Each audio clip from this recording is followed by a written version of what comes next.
because without him, a lot of major artists wouldn't exist. Hey, yeah, we going up, yeah, we going up. YUKMOUTH in the cut, catch you rolling up. Lady D making moves, paper folding up. Smoke a lot in the house, you know what's up. Yeah, tap in, play a log in. Smoke a lot radio, we going all in. Yeah, tap in, play a log in. Smoke a lot radio, we going all in. Yeah, tap in, play a log in. Smoke a lot radio, we going all in.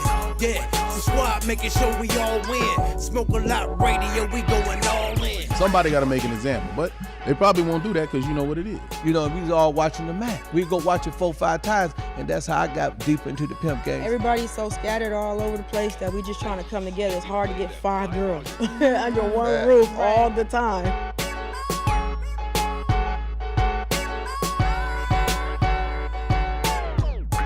Spin the win, my friend. This motherfucking Smoke a Lot Radio, the hottest shit out here on the block. Step your weight up, not your motherfucking hate up. We are at Smoke a Lot Radio. You bitch you. Stay tuned and keep it logged in. Yada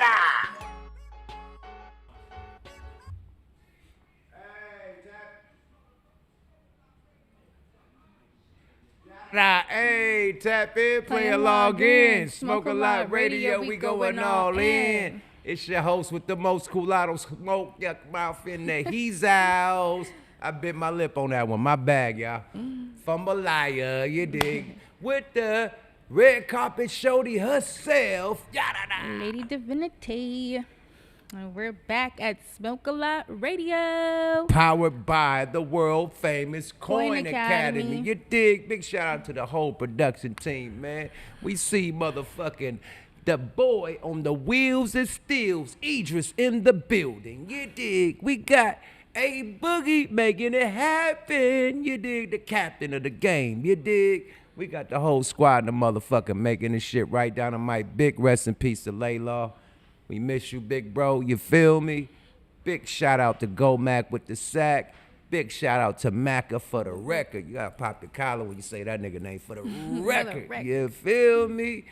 Yes, and we're sponsored by the big homie E40. Man, you hear me? With the E40 selections. You dig?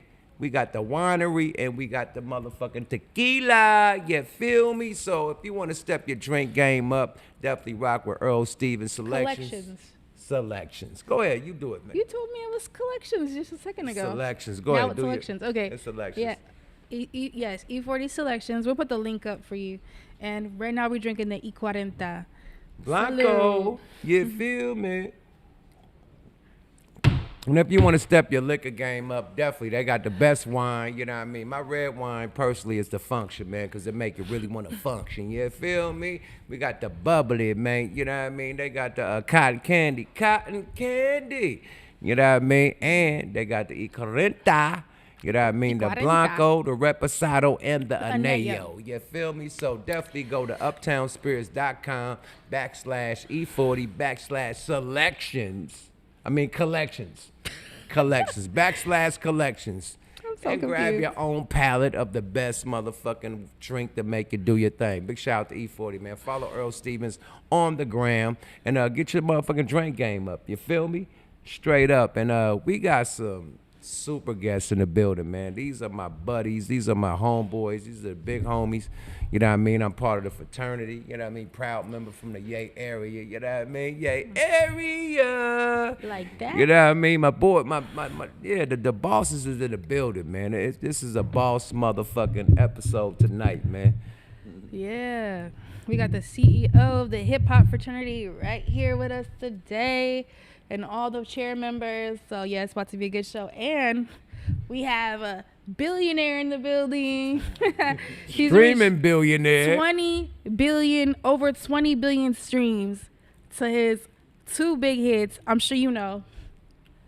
Yeah, y'all already know. We're about to line it up, man. That. We got the homies in the building, man. Welcome Pimp and Ken in the building, back again. The whole hip hop fraternity. They ready to turn the fuck up. You see what I got on, man.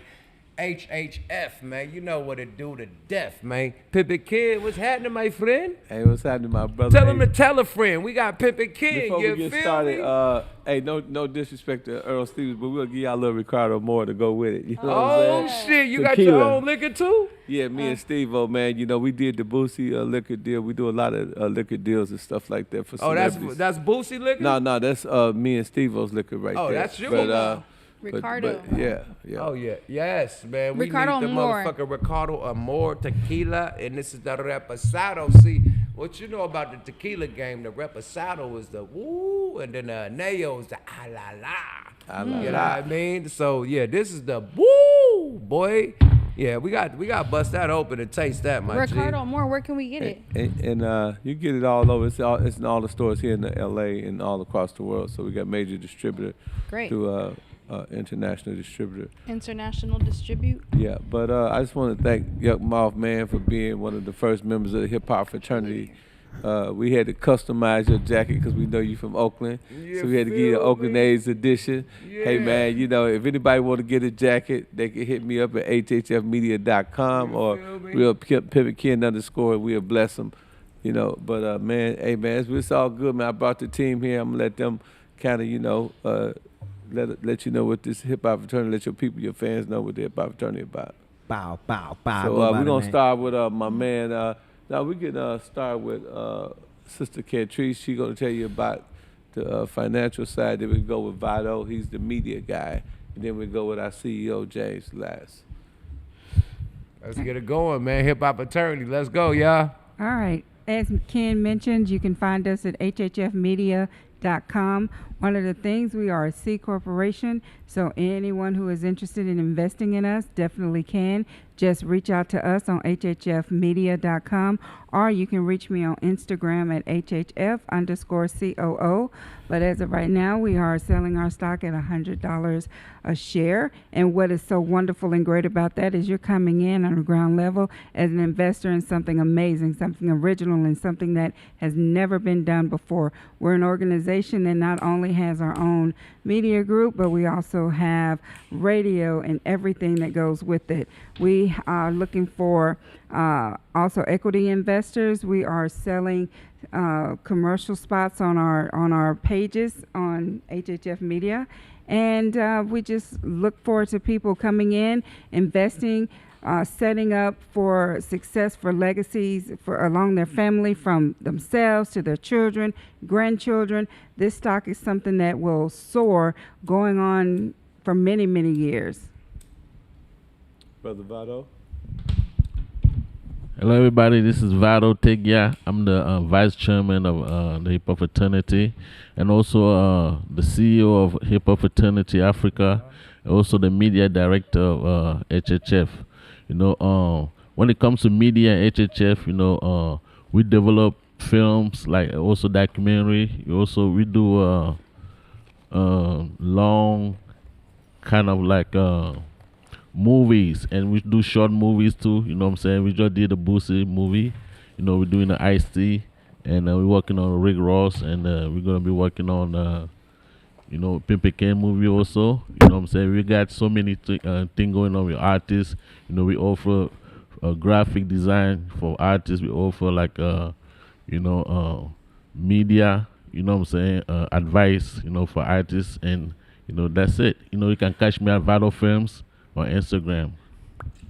Hell yeah, that's what's up. Leveling up with the motherfucking movies and the documentaries. That's what's happening, man, because our lifestyle is everybody entertainment, man. So we definitely got to capture that on the entertainment side of the game. And like, I was always taught, man, it costs to be the boss. And it always costs to be the boss, always. But I heard the game is to be sold, not told. You know Absolutely. what I mean? And the game that you get from these individuals, man, like you can't get it for free, bro. Like you got like movies. Some movies you get game from. You gotta pay to see that movie. Some books you get game from. Shout out to the 48 Laws of Power. You gotta pay for that book to get that game. So the game of hip hop records, you know what I mean? We giving game in our records. You gotta pay for them records. The game is to be sold, not told. We got also CB Gray. He's gonna tell the people what the hip hop fraternity is really about. She talked about the finance. He talked about the films. He's gonna break it down for y'all. Then I'll recap it off. James C.B. Gray. I'm the CEO of the Hip Hop Fraternity. Thanks to Pimp and Ken who appointed me. The Hip Hop Fraternity, first and foremost, is a think tank. We strategize very heavily in encouraging our members to think, process information. We started off by gathering a lot of information and contacts, and now, we're in the process of recouping and taking this thing to the next level. The Hip Hop Fraternity is one of the only hip hop organizations in the United States that's actively teaching hip hop artists about publishing, royalties, distribution, entertainment law, and the business side of the music industry. On Sunday, August 11th, will mark the 51st birthday of hip hop.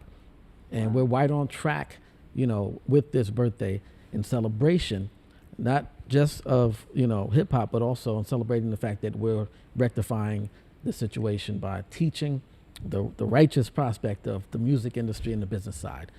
Besides the business side of music and the music in itself, we are also very passionate about the gun violence issue that's taking place across the country. It's actually a worldwide prospect, but here in America, we're dealing with a very serious issue, and there's a lot of attention behind it, but we're actively engulfed in strategy to counteract the situation, and we're currently involved with the White House in an initiative to end gun and gang violence through hip hop under the Kamala Harris administration by way of the Celebrities Against Gun Violence organization, which is founded by Miss Asha Castleberry Hernandez, who's one of our ambassadors and also a very good friend who connected a lot of dots, with us as well. So that's just another prospect of what we're doing. We also have the Hip Hop Fraternity Political Action Committee, which is going to be launching some serious initiatives around hip hop. Specifically, we're pushing for a hip hop pension plan right now for hip hop artists who are no longer able to perform after years of performing hip hop. Some of them are, and elderly now and have been affected by health issues. And, that's something we really pushing hard for, to be able to cover them with pension plans, medical coverage as well, too. So we got a couple of great initiatives coming up, and like Ms. Cantrice mentioned, we have the whole financial prospect in line, and we are under the leadership still of, Pimp and Ken, who's our founder. And, I'm the CEO, but this is the founder, creator, and we definitely owe all respects to him in this prospect as well. Yo, I was going to ask you that. I swear to God, we need a hip-hop union. Yes. You know what I mean? I was going to say, is the hip-hop fraternity the first hip-hop union? Technically, you just it answered is. my question. Yes. Because you said you're looking out for the elderly rappers. You're going to do medical insurance and make sure they right. So hey, I just want to speak on a few things, too. James was speaking on it very eloquently, but we also want to let your people know that we sent the first hip-hop artist, our youngest hip-hop artist, King Moore, to the White House. And James and Miss Catrice, it was also a sermon. So that's one of the things that we want to punctuate. We also want to let people know that we have HHF Magazine, we have HHF Films, we have HHF Radio, we have HHF Awards, which you always endorse as Brother YUKMOUTH. And we also have HHF Clothing, which is what you see Mr. YUKMOUth wearing. So right back at me. We are multi-conglomerate, and everything is synchronized, meaning that everything works in conjunction with one another, and that's one of the things that the hip-hop fraternity was all about. When you think about hip-hop, Brother Yuck and Sister, you know what I mean, it was always a divisive thing. It was always the East Coast versus West Coast, Bad Boy versus Death Row, No Limit versus Cash Money. And when I was looking for the name to trademark hip-hop fraternity, ironically, it was available. The reason why it was available because they never expect us to come together. They like the divisiveness in hip-hop. So what we're doing at the hip-hop fraternity, if we're asking brothers and sisters out there, please go to hhfmedia.com and just try unity. That's what we need to do. We need to try unity. And that's one of the things that we would like to emphasize, just to build on what they were saying. Right. Yo, it's definitely unity. Let's talk about that website, man, where everybody can post their content, because you got websites like, I ain't gonna say the names because I ain't gonna disrespect, but you got websites that you have to pay to play. So you got to pay to put your video up. You got to pay to put your content up. You can go to the Hip Hop Fraternity website and put your content up, you know what I mean, free. for the free 99. You know, and if you really go crazy, you could subscribe and really control some shit and have your own like YouTube on there. Yeah. Have your own channel and do your 1-2. So talk about the channel, man, because a lot of people is getting like a lot of independent artists have to pay to play. Okay, so I'm gonna let Brother James speak on that and tell him about, you know, how we function and everything, my brother. On the website. The website. First of all, www.hhfmedia.com. And we encourage everybody to go to the website, to sign up, become a member. Once you do that, then you have access to our curriculum, which talks about the mechanics and the business side of the hip hop and the music industry. Right. Now, set up your profile, and it have full functioning capability as your independent media source. You know, that digital, visual, video, it's fully functional and can represent you. And you never know who's going to come on to our site and see you. You'll be surprised. You know, it could be Snoop, it could be Ice-T. You know, it could be YUKMOUTH. It could be a label. Yeah, exactly. YUKMOUTH. I post my shit on there too. You know? It could definitely be YUKMOUTH. We posted a lot of Smoke Like Radio shit on there too. A lot of our podcast shit on there too. So salute. You know. I'm definitely gonna sign up.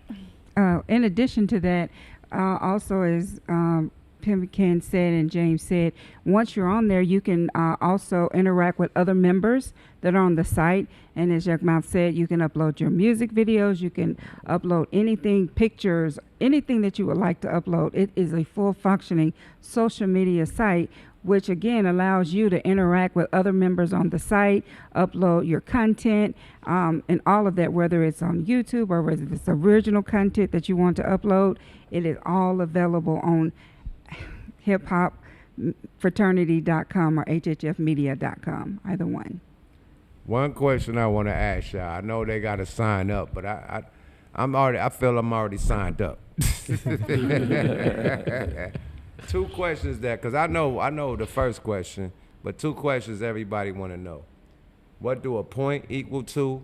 And then what do a stream equal to? 1 stream. Because everybody here into this half a penny shit, like, and the point system, if you come from an artist like me back in the days that had the points. Yeah, the point system on the record, that deal with the royalties on the ASCAPs inside. But what do 1 point equal? 1 point. I know, what does it equal? It's just a percentage of a record on the ASCAP side, on the publishing side. The streaming side is smaller. It's like a percentage of a dollar on the stream. Right. I know that, but what do 1 point equal? 1 point? 1 point on the publishing side? On the album. Because artists like us back in the day, we had you'll do an album, you got 12 points on the album. So that 12 points take care of the whole album. Right. So every producer, every rapper, we got to split up these 12 points. Yeah. What is the accumulant of 1 point or 12 points? Yeah. What is that accumulant? I don't know. Well, do you know my brother? I want to ask him the question. I want to ask brother the question with the pink. I want to ask that question. What do a point equal? You talking about on the split sheet? Yes. It depends on the cut. You're the producer, you're the writer, or you're the artist. So depending on, how we're doing it, you can negotiate different points too. You know, and I've seen that on many occasions where some people might take a less here, some might take more here. Negotiating these points, sometimes a lot of points get stolen. And see, that's another thing that, nobody will talk about. This artist right now, they don't even know about points and have had albums out for years, never got paid. So that's another thing that we're trying to do too. I'm gonna tell y'all what it is. A point is a penny off the dollar. So if you get 12 points, you get 12 motherfucking cents off the dollar. I was gonna say y'all gotta split that shit up between the whole album. Why they getting $10 off the album? Hate to say that, but yeah, I'm gonna keep it real. I ain't got no album out. I ain't even know. I'm just saying. Well, so we was on the penny system too. Yeah. Just like the streams is on the penny system, but they on the the half a penny. I don't know. How can you get paid a half a quarter of a penny? It's even less than that. Less than that, Yeah, Wow, well, you that's know pathetic. Tony Mercedes. You know Tony Mercedes, right? Yes. The Face Records. So, you know, I've been on 80 million records. So, you know, I get publishing. So, one of the things that I think that's the problem in the hip hop community per se is the fact that artists get 15% royalty, and if you sell $1 million worth of records, you're getting less than $45. They say $45,000 on a platinum artist. You're supposed to get like 100,000 off a platinum. Well, Tony Mercedes was saying that. But usually in our day, you get $1 million. Like if a nigga go platinum, you'll get $1 million back in our day. Right. You talking about streams, but you got to figure out. Hold if on a nigga now. go platinum, that's $10 million for the label. But An artist got damn near $1 million. YUKMOUTH, check this out. Though here's the caveat, right? What we're taught, when we teach our artists that you get 15% royalty, but you got a 15% production deal. So if the video costs $1 million, $500,000 is immediately extrapolated from that equation. So, you know, when you get into the accounting, you know, when you really get into this and you really get with major publishing like I do, you got to hire what they call a forensic accountant, because they got to go in there and they got to look at all of the books. And, you know, publishing, a lot of people don't know, have 6 streams. You know, you get publishing from performances, you get publishing from your album, you get publishing from jukeboxes. You can actually, they got another way of getting publishing. They can actually, music with TV, they come and they actually give you a one-time deal. You know, like when I did the album with Pimp C, 2 Type of Bitches, they came and they gave me 1 check. And that's what they do when they do your publishing with the thing. So it's 89 years after you're dead, publishing is still relevant. And a lot of artists don't understand that is the money side of the music business. Because if you look at Whitney Houston, she did The Bodyguard, I Would Always Love You. It's so, man, it went diamond. But Dolly Parton got the money because it was her song. So, you know, it's different ways that you could look at publishing. It's just not really no one way of looking at it, you know, because I receive publishing from different things, and, you know, even it's overseas publishing. Like, say, for instance, YUKMOUTH, if an artist put out an album and it do well in the United States, even after the United States, what the record labels do is they go over the seas and they pay these techno people to put your music in techno. So your music is hid up under techno, and it's like, dun, dun, dun, dun, dun, dun, dun. That's my phone, don't worry about it, ain't no pistol. It's like, dun, dun, dun, dun, dun, dun, dun, dun, dun. And then that song has YUKMOUTH's music up under it. They receive publishing for that too. And those songs actually do well in Singapore and Philippines and then Guam. So, you know, it's a lot of things that artists need to do to educate themselves about publishing, because it goes beyond the 1% that my brother was talking about. It also not to cut you off, I want to let artists know this one, man, what you said, because when you do shows, you know, you can register your shows. Yeah. I register all my shows, so Right. don't skip over that, man. Yes, sir. Artists that's performing, man, register your shows. If you got ASCAP, if you got BMI, BMI, all that shit, CSAT. register your shows, because you get publishing from that shit too. But one more thing that they need to know, artists, if you're listening, is one thing that a lot of y'all ain't hip up on. I know, because I wasn't hip on to it. I didn't know to register your shows. I just found that shit out. Yeah, so, yeah. But here's the problem. A lot of people don't know.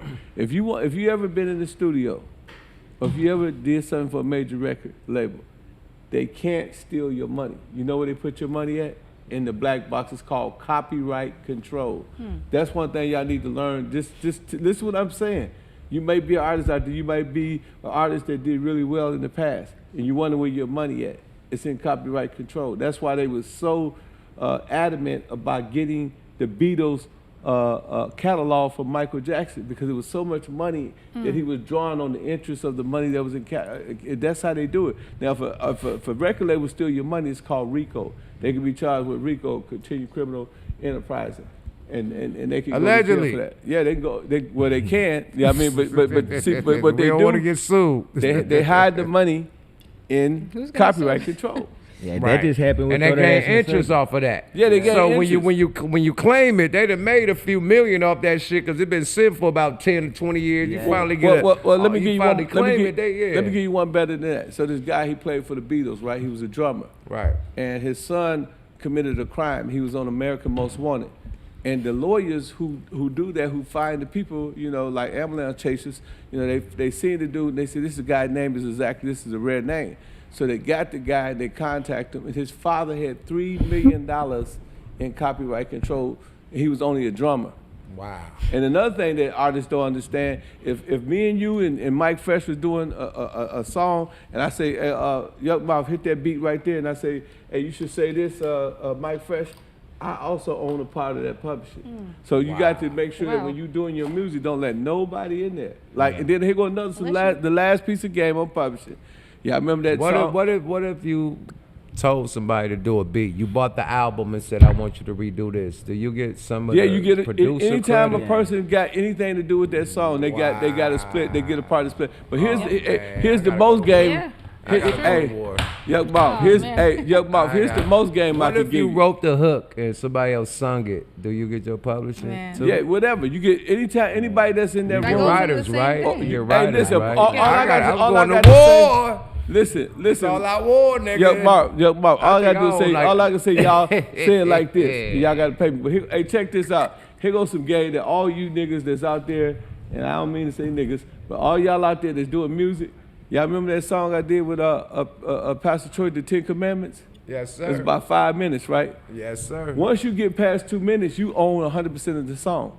You drawing the other person out. So it's always good to get, you want to do the hook, you want to do the both 16, and I don't care if it's Puffy or anybody, you know, if you get, that's why they try to limit you to a certain amount of minutes. But if you do, like I did, 5 minutes on that song, that was 100% my song.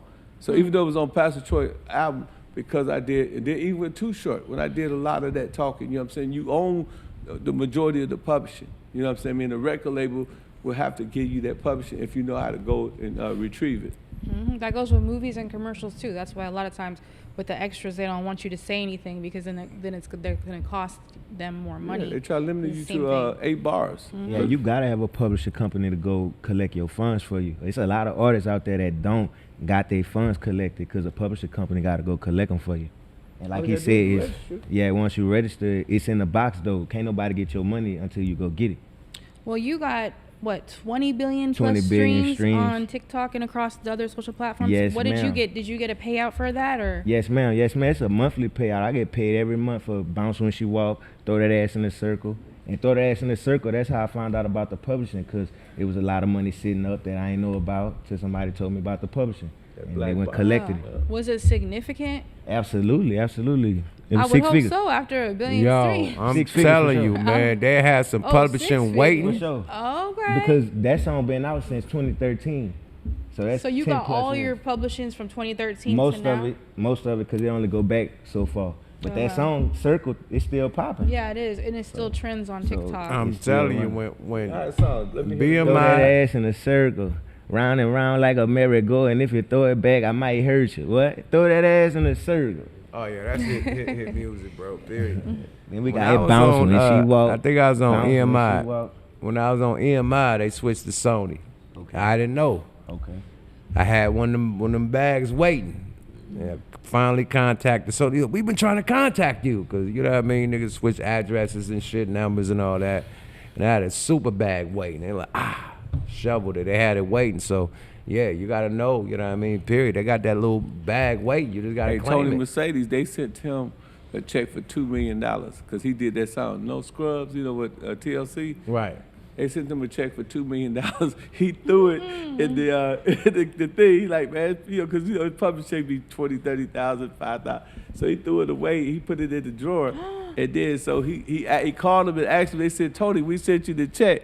He said he went in there, he said he had $2 million in the check, man. He said, man, he was so happy. I mean, that's just how the music gets. So he didn't know what the check was. He just threw it in No, the they drawer. sent him the check. And he just thought it was another $20, $30 check. He just threw it in the drawer. Tony gets so much money, you know what I'm saying? He got so much going on. He didn't even pay no attention to it. He's like, it was another 30 piece. Yeah, but you know, he found out about the check, and it was $2 million, man. That's just how cold that is, man. You got to get your publishing, man. Yeah, you got to, and like what you said, Mike, like you got to have administrator. You know what I mean? Like you gotta sign with a publishing company like ASCAP, BMI, EMI, whatever you want to sign. You gotta have an administrator to go grab your money. Yeah, and when I talked to them, they told me my shit was overclaimed.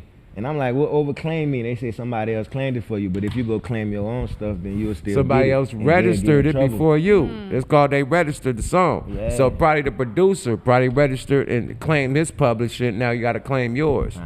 You know, that's all the shit is. You can't. The whole thing about publishing, you can't take it. Like people think that, like you only could take it if you got a publishing deal. Exactly. So if you got a publishing deal, that the publisher, you know, they got to you got to recoup. Y'all said the big word, like you get this money, you get $2 million, you gotta pay that back before you see any money. Same with a publishing deal, they give you $10 million, you gotta pay that back before you see any publishing coming, period, straight up. So you gotta recoup. And a lot of people don't understand that, you know what I mean? They think, oh, even with record deals, they like, I got a $2 million record deal. Nah, that's not for your pocket. That's for the budget of these many albums for this many years. You gotta pay that back. So and you gotta pay that back before you see a red cent. Period. You probably out of that, you probably get like $200,000 advance. I say if the $200,000 out of $2 million, you probably get a $200,000 advance. But that 1.8 is going into the albums. Marketing, videos, you know what I mean? Radio, all that shit is going into the shit. Studio time, production, the whole shit. And flights, you know what I mean? You gotta go to these hotels, you know what I mean? You gotta do your promotional run, flights, hotels, you know what I mean? Summer jams, you gotta do them for free. Label pay for that. Like all that shit you pay for. You think the label pay for it, you gotta pay that shit back. The label is a motherfucking bank. Niggas gotta realize that. The record label is a bank and you get the most fucked up percentage on that, on the pay it back side of the game. They give you a loan, my nigga, and you gotta pay it back on the worst percentage in life. Period. That's it. You know the only game you don't have to pay it back, Brother YUKMOUTH? You hear me? The only game you don't have to pay it back? What? Is in the book game. Oh yeah. So when I wrote this book, Pimp, talk your shit. 48 laws of game. Talk your shit. Luckily I made them a lot of money. This book made millions of dollars. But like he said, the record label was Chase Manhattan. The book game is MGM Graham. So they take a chance on you. So the money that I got Boosie and Ice-T for their books, if they don't pay it back, if they don't recoup, they don't get no money. The book company don't trip on you. It's not recoupable. Ain't that crazy? Yeah. So you get all the money it make? So if I got Boosie an advance for $500,000 and the book only sold $50,000 worth of books, he don't have to pay that money back. Oh, wow. This is the only game that's like that. And this is Simon & Schuster. This is the biggest publishing company in the world. Now this one here, this here, I don't have to recoup none of these books. But I've made money. I meet my quote, I made millions. So how do they get paid then? That's just the book game. They take a chance. They're a gambler. Oh, so they're just hoping that they make the sales. Yeah, but they give you a low percentage on royalties. The royalties they number 15%. So you're getting a 15% royalty. So you have to sell a lot of books. Now Gucci, man, he did business with the same company. Gucci book did so well in the first 2 weeks, the first 2 months, that they actually wrote him a check. So the less money you take on the back end, the better. Because like I said, listen, if I took $500,000 from a book company, and I said, I'm gonna take this money and I'm gonna go buy my kids some Christmas toys and I'm gonna buy me a Benz or a Rolls Royce. It's good for you, but it's not good for the deal because the less money you take, if I only took $100,000 and it did $1 million, then that guarantees me, first right of refusal for me to do another book. So it's just small stuff that you got to know about the book game. But I would just want to inoculate that into the conversation, let people know that, this is the only game where you don't have to pay the person back, the executives back. That's crazy. That's I need crazy. to write a book. I'm next, man. Hook me up. Throw the alley-oop. All right. Throw the alley. Yada boy. Man, I'm ready for that one, man. Ballin'! Jim Jones, little ooh-wop. You feel me? So what's next for the hip-hop fraternity, bro? Well, what we're doing right now is we're getting with people like yourself and we're going to be doing equity deals with something like what 50 Cent did with Vitamin Water. We're going to do that, and then we're going to do what we call a investment round. We're going to get a lot of investors, venture capitals, angel capital, seed capital in one room. You do that through a broker, and then Miss Catrice, she's going to do the pitch deck, and she's going to basically pitch it to the investors. And then after that, we're going to do an IPO, which is an initial public offering. We're going to take it to the public. And then everybody that love hip-hop can own a piece of the culture. And we want to submit it to the culture. That's why the people that join our hip-hop fraternity, HHF Media, once they join, we got their email for life. We're going to email them and give them a proposal, let them know, man, if you want to be first right, first dabs, you got first dabs on the hip-hop fraternity. Then we're going to take our clothing line, we're going to take that to the next level. And for businesses, even y'all company, if y'all want to invest on HHF Mag, you go there, you see we got some heavy sponsors on there already. You can advertise with the HHF Media, you can advertise with HHF Mag, advertise with HHF Radio. So we also an air-based company, and we're stepping our game up. We're looking to be at the Fox Theater coming 2025 April for the Hip Hop Fraternity Awards, and we looking to, have people like yourself, to perform whatever we got to do to make that happen. We want, A-list and B-list and C-list artists to come and perform, and we just going to keep on marketing, promoting, and spreading the word. And we're about to send James and Miss Catrice to, some of the major news outlets like CNN, Fox, Bloomberg, to pretty much let the investors know what we got going on from an investment standpoint. Nice. Yo, man, you always lay some motherfucking boots, man. Like, you always spread the ism, my nigga, and the wisdom, man. You feel me? The hip-hop fraternity is the illest shit right now. We always ask for a motherfucking hip-hop union. We got it. You heard the man. You know what I mean? In the hip hop union, you can learn about publishing, how to recoup your publishing, etc. Yeah. Yes. We're bringing on some people that are have worked for some of the major labels in that capacity in the royalties department and publishing as well. Yeah. Nice. Okay, cool. That's really good for people. I don't know. People in the chats are asking right now how they can get involved. Once again, salute to the chat, go man. to the website. Big salute to the chat, man. Let me shout y'all out. Everybody tapping in from all around the world, little boys and girls, man. They saying y'all giving a lot of game, man. Yeah, no. I'm learning shit too, man. There's even more game on the website. So that's what I'm saying. www.hhfmedia.com. We got game, we got the clothing line, we got the publishing company. That's a one-stop shop. HHF Media. So I assume you helped Mike Fresh get his publishing right for the songs that he was just talking about. Yeah. What about hip hop lawyers? Like, what about if you're trying to chase down your masters? Do you guys got lawyers? Yes, we do have a couple lawyers that's down with us. You can go see them on the website. Just go to HHF board, and they'll be listed up under there. Off top. We have James. He's like a one of those people. What they call it? He understands law as well. He used to be with a couple of record labels. Yeah. Tell him. I used to work with Sony Records up in New York, Warner Brothers Records, even manage Russell Simmons record label along with my business partner, Dr. Philip Jordan.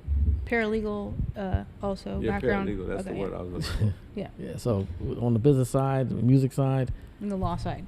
Yeah, I even work for a civil rights law firm as well. What? So we have a whole activism side of HHF too. Oh, that's amazing. Yeah. Also, you're not speaking. What you do? Let them Speak of the mic a little more. You're a politician. Yeah, Fix the mic a little bit. I used to work for Reverend Al Sharpton for years. Hold on. Slow down, Turbo. You used to work for Al Sharpton? Yeah. Come on, man. That's a major power move, man. Talk your shit. Go ahead, man. So, as a matter of fact, I left Reverend Al Sharpton's organization to come to the hip hop fraternity. Was you at him when he was fat or he was skinny? Which one? Both. I saw the transition. You see the nigga, you was working with him when he was on the treadmill? Man, well, he's a politician. He's actually in the whole office right now. So I'm fucking with you. We gotta lighten it up with some jokes and shit. Yeah. So even with the gun violence component, you know, I'm the board chair of one of the top anti-gun violence organizations in New York City. We would have the biggest contract out of the mayor's office, so we deal with the community and the people. So Hip Hop Fraternity is you know, affiliated with all these organizations all the way up to the White House. So it's not just music. It's not just, you know, the clothing line. It's not just the politics. Under this umbrella, you're going to get much, much more than just the music side of it. I heard y'all say something about Kamala Harris, man. How y'all feel about the vote? Because I see y'all, are you backing that? Well, what we're doing is we're working very closely with her office under the initiative to end gun and gang violence through hip hop. We try not to get too caught up in the political side. We really focusing on how the gun violence aspect of it aligns with our values, you know. But we do support Kamala Harris. Yes. Oh, that's interesting. Yeah, and we actually support Sister Asha Castleberry Hernandez. She's my director of Veteran Affairs, and because she's actually on the Kamala Harris administration. She's worked directly with, she's the defense. She do defense, you know, like Secret Service and stuff like that. So she's down with us, so we support her. So we had Ice-T to do a PSA, you know, for the White House. And, you know, we had King Moore to go up there. So, yes, we support the fact that they got a celebrity against gun violence. So that's the aspect that we support. But me Is y'all going to go against her with this border crisis? That's what I need to know, because that's the only problem I got with them, that border crisis. That shit where they letting people be sovereign and all that shit and just come through the border for free 99. Y'all got to talk about that. Well, as a member of the Moore Science Temple of America, you know, and the father of the Honorable Noble Drew Ali, you know, we know that the Honorable Noble Drew Ali taught us that we all immigrants. You know, ain't nobody just came over here. This land belonged to the Indians. First of all, let's get that straight. So ain't nobody got no rights on this land. You could talk about the Mexicans, the Puerto Ricans, whatever people. Those people got just as much right to be over here as we do, because, you know, we talk about, let's get real technical, right? So we talk about human trafficking. The first people that ever been trafficked in this country were the African Americans. You know, we were brought over here against our will in the transatlantic slave trade. You know what I'm saying? We the only ones that not real immigrants. We non-immigrants. We was brought over here against our will. Everybody else came over here as immigrants. We the only one that came over here as non-immigrants. So let's get technical, right? So, you know, yes, we have a right to this country, and that's why the 13th and 14th Amendment was written. That's called the original Civil Rights Bills. It was written for us because we the one that suffered. It was 5 million slaves in this country around 1864. They got 100% tax. Now one of them got a penny. So 5 million, if we gave them 50 cents a day, if we gave them 50 cents a day, or 50 cents an hour, that would have been $4 a day. That would have been 20 million times 264 years. So, you know, a lot of times, I understand what Brother YUKMOUTH is saying. No, I'm saying this. The difference between us and them, we wasn't bringing in fentanyl, my nigga. We wasn't bringing in heroin. We wasn't bringing in lace cocaine, lace weed with fentanyl. People are dying by the hundreds of thousands. But hold on. Let me land on that. People are dying from these Mexican mafia cartels letting these people come through with the fentanyl in the backpack. And everything on the block got fentanyl in it, my nigga, and people are dying left and right. Not only that, these motherfuckers are raping people, are killing people, are stealing, robbing, and killing. Like, our tax dollars is paying for luxury hotels for them, and our homeless people and our fucking Vietnam and our Army veterans are out there on the streets in tents. So we gotta talk about that too. Let me build on that. Okay, we gotta talk about that. Let me build. You can't redirect that. Well, let me build on that. Let me build on that. We came over here. Let me build that. The slave masters brought our brothers and sisters over here. Oakland, they raped our mothers and our aunties and our sisters. Not only did they do that, they made us work for 250 years. I know the real that, enemy, the real enemy of our people is the people, the forefathers of the people that are benefiting from slavery. What's happening right now? But I'm saying, brother, you know what I'm saying? If you want to give an indictment, indictment, you got to give an indictment to the devils that brought us over here, to the devils that raped our aunties and our sisters. You know what I'm saying? And then you say, well, those people ain't got nothing to do with today. Yeah, well, that land was heir land. It been passed on. So the money that people got, 85% of the wealth of this country is locked, sealed, and keyed. And it's locked, sealed, keyed through heir money that was passed on through generations that come from the hard labor of our ancient forefathers and sisters, that was brought over here from Africa against their will. And that's why I said we're non-immigrants. So we suffer more than them. They gave us more than fentanyl. Look what they did to the Black Panthers. You from Oakland? You know what I'm saying? They put heroin all in the community. Brother Wesley Muhammad called it a counterinsurgency drug. You know what I'm saying? We have been done worse than anybody. America is 25. America is 5%. America 5% of the world population. We have 25% of the world's incarceration. 6%. Eligibility, young African-American men can go to jail. Out of that 6%, guess what listen what I'm saying, 50% of the people that are incarcerated are African-American. That means that 12.5% of the people incarcerated in the entire world is our brothers and sisters. Let's deal with that. Let's deal with mass incarceration before we deal with immigration. Let's deal with the real issues. You understand? Our brothers and sisters is suffering from poverty. You know what I'm saying? That's the problem. You know what I'm saying? We want to throw immigration. That ain't nothing but a deflection. Let's deal with the issues. She was locking niggas up for weed. I'm just saying. Don't say that. Don't say mass incarceration. And she was locking niggas up for weed, and she was locking parents up for for their kids. How many people can she lock up in a year? Be real. I'm just saying. By 20, a prosecutor might prosecute 20 or 30 cases in a year. We talking about 1.5 million. I'm just saying. Colin Harris can lock up 1.5 million. This is systemic racism problem. This is white supremacy, brother. No, we know that. We know that. But at the end of the day, bro. Man, I'm getting tired of hearing about these damn immigrants, man. I'm talking about this mass incarceration. The hoods are being fucked immigration. The hoods are being fucked over right now, my nigga. If you ain't, I don't know if you done tapped in on the block. But the latest report from the block is that the El Salvadorians, all the motherfuckers that out here doing some crazy shit, man. And they tearing shit up, bro. But that sounds like really general, though, like the way you're saying it. Like, there's a lot of good people that come over here, too. There's a lot of people that illegally? Can we go to Canada illegally? But you can't have a felony go. You can have a gun case going. So come in legally is cool. But illegally with fentanyl and we all dying, niggas dying from fentanyl, like, come on, man. YUKMOUTH, you my partner. YUKMOUTH, you my partner. But let me ask you a question. Let me ask you a question, brother. Let me ask you a question, YUKMOUTH. YUKMOUTH, let me ask you a question. Let me ask you a question, YUKMOUTH. Y'all play. No, listen, bro. Listen. Listen, I know you're a Trump fan, bro. Listen. I ain't a Trump fan. Okay. I'm just saying this. Okay, but check this out. Let me say this before you go there. Life was great in 2019. Look at I wish we could go back to 2019. We had money. Shit was lovely. Since 2020 until now, nigga, it's been fucked over. Okay, let's stay on the immigrant shit, right? Let's stay on the immigrant shit, right? Let's stay on the Mexicans. Let's stay on the Mexicans and the Who was popping in 2019? Trump. Let me finish my point. So if we was to be technical, right? I ain't gonna get into politics, but if we say the immigrants is coming in, right? They should not be able to come in, right? What did Malcolm X say?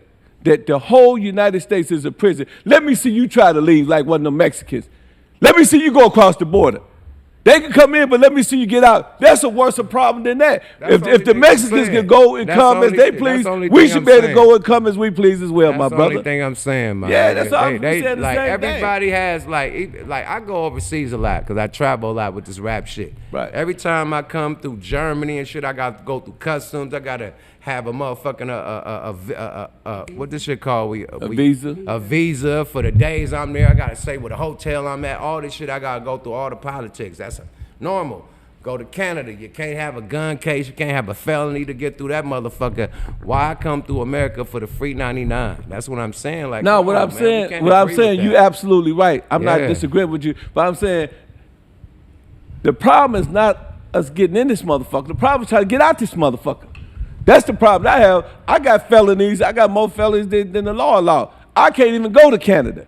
I'm in prison. That's what I'm trying to tell you. They let see, you get my point. I'm saying that you're absolutely right. I'm saying they letting them in as they may, but they won't even let us out. That's a bigger problem. How can they come in? We can't get out this motherfucker. And I want to get out this. I want to go to motherfucking Africa in the morning. You know what I'm saying? I want to go to motherfucking Canada. But they gonna tell me go get a passport, and if you got child support, you can't get a passport. If you got this, you can't do that. I got child support. That's my motherfucking point, my homie. Because I'm trying to tell you that we always look at the one side, you know, it's a heads and a tail. It's a right and a left. It's a ceiling and a floor. We got to look at both sides. The other side of it is we imprisoning this motherfucker, and that's what Malcolm was talking about. We got to be able to lead like them motherfuckers come in. Until then, you understand me? It's bullshit on both sides. So you understand me? If y'all gonna let these motherfuckers in, let me out this bitch. I agree. You understand? I'm ready to go now. I'm ready to go to Africa right motherfucking now. Right today. But them motherfuckers, they make me file a passport. That's some bullshit, man. Yeah, that's some straight up bullshit. Well, with that being said, and all the disparities that you were saying that African Americans go through, do you believe in reparations? Hell yeah, I believe. That's what I was trying to say before me and YUKMOUTH got in politics. I said that 5 million people was in this country in 1864 that were slaves. We talking about 1 year before slavery. If they was getting money, they got 100% tax. They worked for free. They did everything for free. They cleaned up. It was 100% tax. They didn't have no rights or whatever, right? They couldn't even read and write. So if you gave them the minimum wages, which was say 50 cents, hypothetically speaking, that's $4 a day. That's 20 million times 264 years. Yeah. Reparation, we'll break this motherfucker if they gave us reparation. They can't even afford to pay us because they know that they owe us so much money, and you know, other ethnic groups, the Indians, they give them reservations and so on and so forth, and God bless their soul. Yeah, they deserve it. But you understand me? The money that they owe us is so astronomical and so ginormous. If they did pay us, we'll own damn near every major metropolitan in this country. LA will be owned by black folks. Chicago be owned by black folks. Atlanta be owned by black folks because we would have all the capital in this capitalistic society. So we got to look at it from a more of a political and an analytical perspective. And they haven't even started. So do you think that's even going to happen at all? Or they're going to Of course, they're gonna have to pay. They're gonna have to pay reparations because you know, it's an old saying. You know, karma. You know, karma is gonna come back. They're gonna have to pay it. But you know what? You know, the biggest fear of the most white societies. It ain't just talking about America, but most of society is the black man penis. And that's what Sister Frances Welsing talked about. You know, if YUKMOUTH and I went and had sex with every white woman in LA and had babies by them, tomorrow this would be a black nation. You know what I'm saying? So that's the reason why they lock black men up, to keep them sterile, to keep them from having baby. And this sounds kind of hypothetical, right? It sounds kind of crazy, but if you look at it and you look at the real weapon of mass destruction is between the black man leg. You know what I'm saying? He could wipe out any nation of people, the Egyptians, we could wipe out the Greeks, we could wipe out the Romans, all of them, because of that semen, that genetic annihilation ability we have. And one thing that a lot of people don't talk about is melanin. Melanin is formed during the early fetus, you know, and what it does, it create pigmentation. We got 11 pigmentation. The only thing close to us is a chimpanzee, a gorilla, and it's got 12. White folks only got 5 pigments. We can wipe them out every time. Mendo, who's a biologist, he said that you could get the dominant, you get the recessive out the dominant, but you can't get the dominant out of the recessive. He said white genes are recessive and dark genes are dominant, and that's why they fear the black man. That's what Frances, go read the book, the ISIS paper. She tell us that. She said they use the black man, and it's been ever since, you know, Jesus. Jesus was black. You know that, right? Yeah. When he fled, where did he fled? On my page. Where did he fled? He fled to Egypt, right? Yeah, but he was. Okay. The oldest Bible is found in Ethiopia, and then they have it in Cairo, Egypt, as well, in museum. Well, the first transcripts was written in papyrus papers. You know where they at now? They in Berlin at the Ryland Museum, and they call the Ryland papers. But papyrus only grow in Egypt. See, these are the basic things that we don't understand. We can be into all this and all that, but you got to understand your history. If you're not a real educator, if you're not a real learner, if you're not a real learner person, it's going to be difficult for you to understand. History. We're talking about two motherfucking candidates. Like, who's going to put on for the black community? Now, Trump has a platinum plan. I haven't heard what Kamala got for us. Can you tell me what's Kamala plan? I'm trying to tell you, bro. You hip What's her hop, right? plan? You hip hop. I just want to know her plan. I'm gonna send you a form. Tell me her okay, plan. let me. She already working for black with, people. She already working with us. We're a black organization. What's the plan? The plan is to get the guns off the streets and stop this killing, man. Okay. You know what I'm saying? That's what we first thing we got to do. That's great. So she's working with us. That's a big part. That's great. James, tell him, man. Tell him about what's going on. What's her plan for the black community, though? Because we need money. We need reparations. This our CEO. He gonna tell you. Tell him what's going on with the gun violence. We need a black act like how the Chinese got you know what I mean? The Chinese got when they start getting, protection bill. We need a protection bill for the black people too. You know, she spoke about that actually, and that's something that's supposed to be in the works.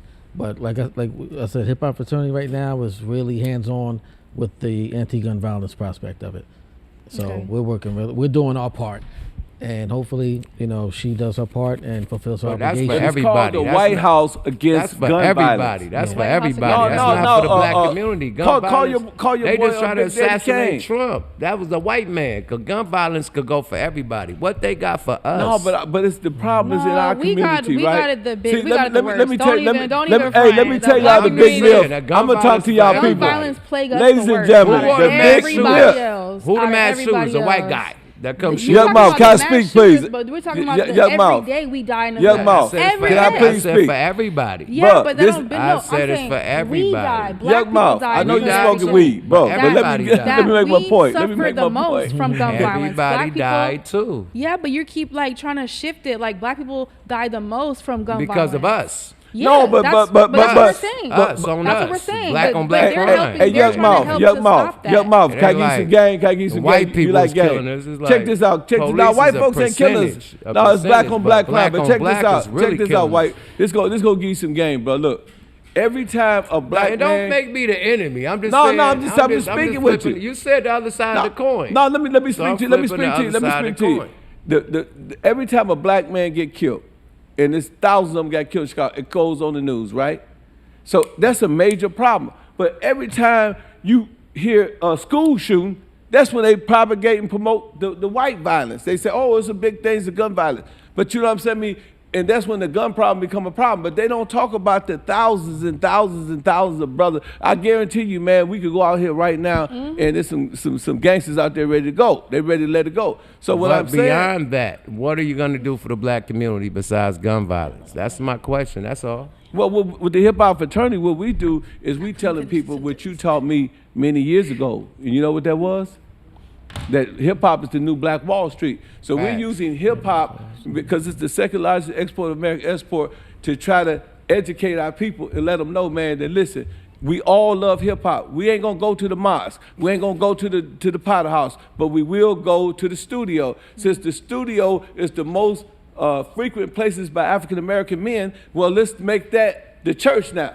And let's call it the Hip Hop Fraternity and create a fraternity, an organization where brothers and sisters can go, where they can learn about cryptology, they can learn about the blockchain, they can learn about ASCAP, BMI, CSAT, and that's what we do at the Hip Hop Fraternity. We got to quit waiting on Kamala Harris and Joe Biden to help us. They ain't gonna help, man. Listen, let me tell you something. Right. In 2016, Hillary Clinton won the popular vote, but they gave it to Donald Trump. That's called electoral college. And in the early 90s, Gore won the popular vote, but they gave it to George Bush. It don't make a difference. That's just all hustle and all game. Bro, it's a shell game. It's a three-card Molly. They tell us to vote, but all the time they hide the red card. Nobody actually picks the president but the electoral college. They pick it every 4 years. You can win 8 million votes, and the other person can win 7 million, and you still can lose. You can win 20 million, and the person can win 5 million because the electoral college. That's who picked Donald Trump. Donald Trump did not win the popular vote. Kamala Harris, it don't make it her or Trump. They ain't gonna do shit for us. We got to be autonomous. We got to be independent. We got to do shit for ourselves. As black people, we got to create our own narrative. That's why we got our own magazine. That's why we got our own clothing line. That's why we got our own radio. That's why we got our own shit. And if we waiting for them, let me tell you something about hip hop. You taught me this now. You can't back out this shit. You taught me that. You taught me that it was the new Black Wall Street. Mr. YUKMOUth, you told me it was the new Black Wall Street. You can't say shit. You right, you can't say shit. But listen, hip-hop is the new Black Wall Street. but listen though, brother. But I ain't got shit to do with Kamala. She ain't got nothing to do with No, that's politics. But she can't help us. But you're right. She can't help us on Donald Trump. Neither and one then, of us like can you saying, at the end of the day, no matter who in office, we still gonna get our money. We still gonna be able to do what we do. Yeah. They ain't gonna stop. I just asked what they was gonna do. But enough of this shit, man. Okay. Let's get to Goldie. Goldie over there chilling in the cut. That's what I was waiting on. Let's get to my nigga Goldie to pull up, man. Okay, we're gonna let my team. Hip hop fraternity is definitely that. We need a hip hop union. That's what the main thing. That's we got. Come on up, Goldie. So yeah, let's go with the hip hop fraternity. You said you were going to the White House and you already did that trip. Yeah, we did that. And now you going back again or? Well, we done with the politics. Stop mentioning politics, man, please. We're going back. Are you going back? Yes, we're going back. Great. Yes. Okay, cool. Oh yes. So Let hip hop us fraternity know, going back. What's up with that? Because I want to support. I want to be involved because I like what y'all do. That's a power move too. No disrespect. That's a huge power move. Come to the White House with us. Super power move. Y'all media. Hell yeah, man. Get his number. Get Jay's number. We all about positive. Okay, I'm definitely Thank you, gonna my get brother. Yeah. Well, are you leaving right now? Or are you gonna stay back a little bit? Okay. We got Flick Up too. We all got Flick Up. Oh yeah. But we all came together. Pimping Ken brought the squad through, the hip hop fraternity alumni, you feel me? The frat, you feel me? They came through stumping through this motherfucker, you feel me? And now we got the Welcome Goldie to the stage. The ism. I Goldie in the building, GameGod, Goldie the one and only. Yeah, the game guys in the building, man. Like we was the pie guys, we got the game guys in the building, man. Like Goldie in the building. Pimping Ken in the building, man.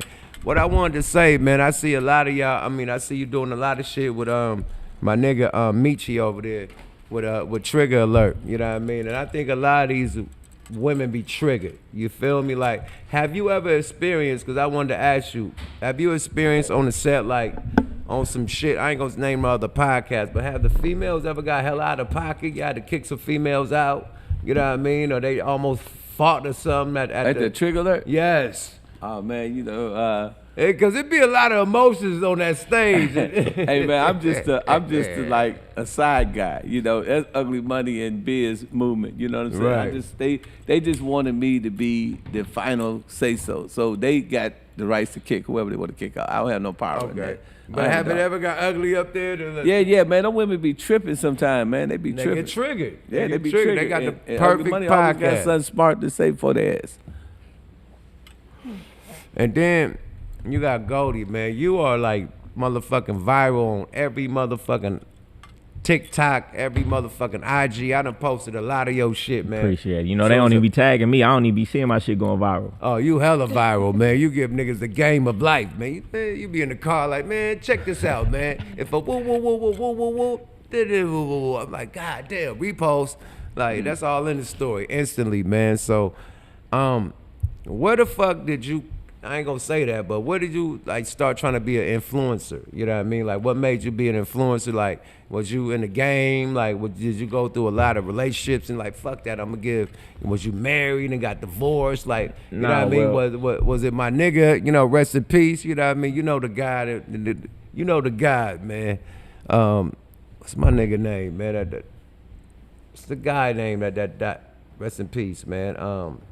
Who, what? The guy that used to go bad on the females, the first one that was Kevin Samuels? Kevin Samuels, man. Okay. Was Kevin Samuels was an influence? Like, I mean, I'm gonna keep it real with you. I wasn't even getting in this space. I just started like a year and some change ago. I ain't getting in this space to be kicking this game. You know, that's just me. I came into this influencer space really just doing my fitness thing, personal development. You know, I was changing my life. So you was a bodybuilder, nigga. You was working out. You know, I was changing. You know, getting out the streets. I was changing my life around. I was just kicking the shit that was helping me. And you know, but this just in me because the lifestyle I live. So I would drop the game. People gravitated towards it. So I'm like, shit, I just linked into it, you know? So it wasn't a plan to come out, you know, with the game type shit. Oh, that's what's up, man. So it just landed on you. Yeah. You know what I mean?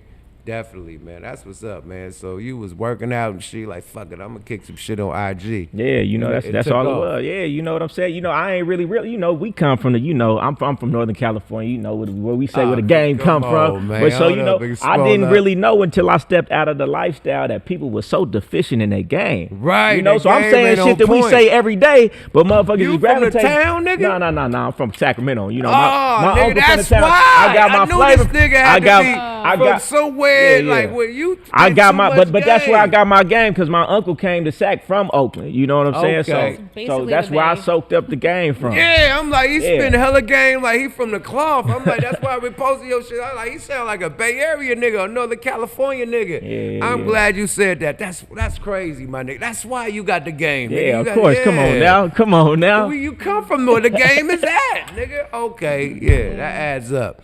Lady Divinity want to say something. Talk your shit. My bad. Said that's basically the Bay, you know. Like the people, you know. I'm from the Bay, but I've lived in Sacramento. We all have, you know, been back and forth. Yeah. So it's basically the same. It's only like an hour and 20 minutes difference. I was out there with Mac Dre. Mac Dre had the compound in Sacramento. I remember. Yeah, the Thiz compound.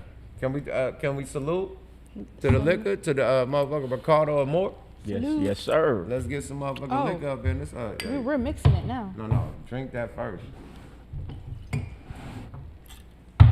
Okay, so when we gonna get the Pimping Ken and the Goldie podcast? Cause y'all two niggas is the GameGod. We already got that shit going on. You know, we got a bunch of unreleased podcast classes and shit like that. But we gonna kick it up. You know, we on this run right now. We campaigning. You know, so we gonna get to it in a minute though. When we doing that? Well, for the record, I'm not pimping no more. I ain't pimped in years, so I want. I ain't never. I want the audience. Goldie is a player, so we not really kicking the pimping. So a lot of people, you know, they hear me on these albums. They be like, "Ah, man, you know what's up, pimping?" And I be like, "Man, I did that 20 years ago with Lil Jon and Too Short." You know, I mean, I'm really on the honest side. You know, I just give a lot of game. You know what I'm saying? I got game spitter. I'm a this game book spitter. here, The Art of Human Chess. I just teach brothers how to maneuver, how to finesse. You know, I talk about, you know, some of my experiences in the game. So it's about pimping, you know, because I come from that. But really, man, my main thing, man, is to uplift these brothers and give these sisters and brothers wisdom and understanding. And that's what me and Goldie is fit to do, you know what I mean? It just like Goldie would give you the game from another perspective. He got this thing where he called the Great Female Con. He's going to talk about it. And when he talks about it, it's the same thing that I may say, but he said it from another perspective where the average, everyday layman can comprehend it, right? And that's what I like about Goldie. You know, he's able to articulate things that, you know, say a guy that's in the pimp world would not articulate. You know what I'm saying? Or a person that's a player might not articulate, and he can break it down to common sense terms because he's a well-read man, he's highly educated, and he can make it simple for us. So, you know, that's what I'm on board for. I'm on board not to be trying to teach nobody some game or some pimping, but show them some life principles, how to become better businessmen, how to be entrepreneurs, how to go from the ghetto streets to the exec streets, from the ghetto blocks to the Wall Street stocks, from the sewer to the entrepreneurs. Okay, man, so you threw the perfect alley-oop, my nigga Goldie, man. What is the Great Female Con, my G? All right, so listen, the Great Female Con, and she should know about this, right? I don't know if y'all got a name for it. I don't know if they get together and huddle up and talk about it, or it's just innately in their spirit, right? The Great Female Con is this. It's the con the women have put on the world to trick the man out his value and make him believe that he's less valuable than the woman, right? They play this game, right? They play this game, right? You see the athletes, you see the actors, you see these dudes, right? They're having all this money, they're having all this fame, yet they will get with a woman, and when they go into the household, she will treat him as if they're equal or as he's less than her. That's the Great Female Con, and he actually believes it. Yeah. That's the Great Female Con. Because we bow down to our female. We want to treat her, you know what I mean? And if she get loud and shit, we ain't gonna be like, bitch, woo, woo, woo, be up there. And it makes a man prideful in his own enslavement by going out and feeling prideful when he does all of this work, takes care of everybody, takes care of the family, takes care of the woman, and then he's prideful in saying that he's doing that, and then he gets the raw end of the deal.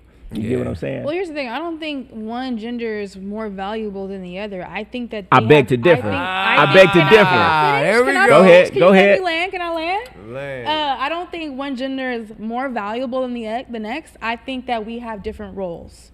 and the woman has a more nurturing role, the man has a more hunter, you know, just a nature I hear what about you're saying. it. So I hear it's what just you're saying. different. Like, I don't like to compare. I and hear don't what you're like to be like, saying. oh, this is better. And I we're- hear what you're saying, you know? but let me ask you this, right? Value, right? We talking about one's not more valuable than the other. What is value? What's the definition of value? I would say, can you agree with this? What's value is something that's rare, right? Diamonds are rare. That's why they're valuable, right? Mhm. Okay, so in a relationship, who's more rare in the average relationship? The man who goes out to work every day, makes all the money and pays all the bills, or the woman? Who's more valuable? How many women are out there saying, I would like for a man to take care of me and pay all my bills? And how many men are out there saying, I want to take care of a single mother with 3 kids? Man, the bottle, man. Wait, so you just hold on, you just man. turned into like, Let me hold oh, on, single mother, man. like you made it The seem like the pimp man's guys. perfect and the woman The gotta have bottle- come hold with 3 on, kids. man. Did you just see like, that? Nah, Hold you on, made hold the on. woman sound hella bad, like just Hold on, all hold fucked up. up. I But see. the man was What all you like, talking- oh, Hold on, let me let I'm you the know. working man. When he said that the pimp guys had spoken, this motherfucking bottle was topped off. That shit said pop. Look, this shit is on the floor. That shit said poop. Right when Hey, How about we talk about someone your in people your- asking me to respond on there. Okay, let me respond. First of all, let me tell you something, sister. The woman is never equal to the man or never more valuable than the man if you are a Christian, right? Are you a Christian? You believe in God? Yeah, but I never said that though. I never said they're more valuable. Okay, so what I'm Never came out saying of is my that mouth. even in the Bible, the first chapter is the Genesis, the fall of man. Mhm. What was the fall of man? The fall of man was his relationship with a woman. He said, the woman that you gave me, you know, deceived me. So he talking about God. He said, Adam, where art thou? Adam was naked. So when you think about it, right, the challenge of the woman, and I love this, the challenge of y'all is to make sure that we real men. Because a lot of these dudes are weaks and they suckers and they punks.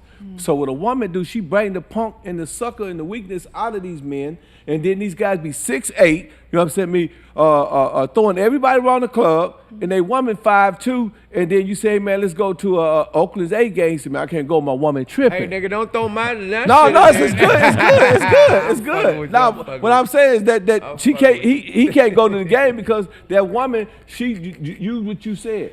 That nurturing, that emotionalism. See, women are emotionally more equipped than men. God gave a woman the same thing he gave a skunk, a white stripe in the belly full of funk. So y'all just instinctively. He said a white stripe in the belly full of funk. Absolutely, y'all God instinctively damn, I can caught that argue one. better than us. Y'all instinctively can outthink us because a lot of times we're working, as Goldie said, we're doing all the labor. And in the process of doing all the labor, guess what's going on? You know what I'm saying? Y'all sitting at home plotting out, I can't wait till this nigga get home. And y'all say some shit like, baby, I heard that it was a lot of traffic when you went to Walmart. He goes, oh yeah, it was a lot of traffic. You know he lying. You say, you lying son of a bitch. You know what I'm saying? And men don't think like that. That's too much thinking. But women do that shit all day. They just figure out Man, ways. that shit is popping off, man. Where that nigga, the pimp guys is in the building. Tabernacle. Well, I'm Church. not one of the women that think that we're more valuable than men. I never thought that. I never felt that way. I've always believed. So then you think in the man is more valuable then? I don't think it has to be compared in a way where someone's better than the other. They I don't have think. to. No, I don't think no one's better than the other. I think that men have Whoa. different values and women have their own set of values. That's and why their y'all own set of- lonely. their own set of skills. Lonely. Ain't nobody lonely. But anyway, like I But said, let me give you a sample. we all What's have your- we have Lady our D. we complement each other. It's a scale. It's not like, oh, I'm better No, and you're no, down like here. Lady That's D. the problem with men though. The But Lady men D, feel like they Lady D, always can I ask gotta you a put a woman question? down for what? Lady D, what is the percentage of single parenting right now? By 80-something%? I don't know that actually. Okay. It's a lot of killing going on, right? Mhm. It's a lot of dope selling going on, right? Who raising the killers and the dope dealers? The single parenting. If the man was there, like my father was there, hey man, you get the shit beat out of you. So you gotta have a man, and that's the problem with the women. They think I don't need no man. The black woman's the only woman that say that I don't need no That's man. funny. So the value, No, that ain't funny. That's real. Let me No, tell you no, something. hella real. I'm about to tell you something. I'm about to tell you That's a something. dead ass. Hold on. That's hella dead You ass. know why the lion is the king of the jungle?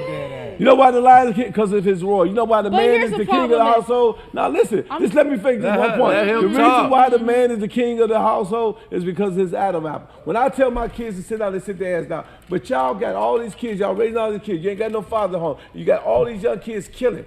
Before that, if you go But back you're to the blaming it 60s on when the the family woman. was together. You're blaming it on the no, woman. I'm That's not the blaming it on the problem. woman. I'm saying Because that the you man cannot raise a fucking man. Only a man can never raise said a man. that, but that's not what I said. That's the fuck I'm saying. That's why I said that That's why I said that the man is important as well, because I never He's said the that. most valuable important because Okay, you but can't you- even make a but- baby but- without a man. but It's the man's the man's nah. sperm that creates the child. I get and that. and your egg hole is sperm. I get that, but let me just say this.